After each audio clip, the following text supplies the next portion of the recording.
बहुत ही अच्छा भाषण दिया बच्चे ने जो बाबा साहब बुद्ध को बता दिया। महात्मा बुद्ध जी को भी साधुवाद देते हुए यहाँ उपस्थित सभी महानुभावों को नमन करते हुए मैं पूर्ण विश्वास के साथ कह सकता हूँ कि यहाँ उपस्थित सभी लोग बाबा साहब के सच्चे और जाबाज सिपाही हैं, जिन्हीं की वजह से यह मिशन व कारवा आगे बढ़ रहा है। इसी के साथ साथ मैं एक और खास शख्स का स्वागत व अभिवादन करना चाहूँगा, जो आप सभी के बीच बैठे हुए मेरे पापा हैं, जिन्हीं की बदौलत मैं आज यहाँ पर खड़ा हूँ और कुछ बोल सकता हूँ।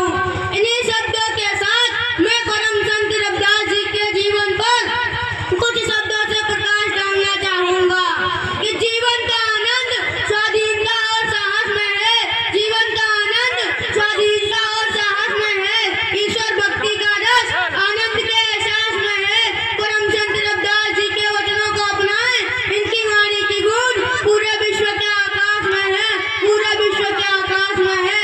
सर्वप्रथम युग बोधक, युग परिवर्तक, कर्मयोगी, मानव समाज का उत्थान करने वाले परम संत रविदास जी के चरणों में नमन करता हूँ। आज का दिन हमारे लिए गौरवशाली दिवस है। जब भी हम किसी भी महान संत की प्रेरणा में एकत्रित होते हैं तो वह दिन हमारे लिए पर्व बन जाता है, क्योंकि कोई भी समाज उसके पीर पैगंबर और महापुरुषों से ही होता है। आपकी स्नेह और सामंजस्य प्रेम से ही समाज में नव चेतना जागृत होती है। आज परम संत रविदास जी के वचनों को अपने जीवन में अपनाने के संकल्प का अवसर है। असल में जीवन का ज्ञान तभी होता है जब हम अपने महापुरुषों की प्रेरणा पर चलते हैं। संत रविदास जी महाराज ने स्वयं भी मूर्ति पूजा का खंडन किया और अपनी तेजस्वी वाणी से आडंबर और कुरीतियों पर प्रचंड प्रहार किया। इसीलिए उनके जीवन का अनुकरण करते हुए उनके वचनों को अपने जीवन में अपनाना बहुत जरूरी है।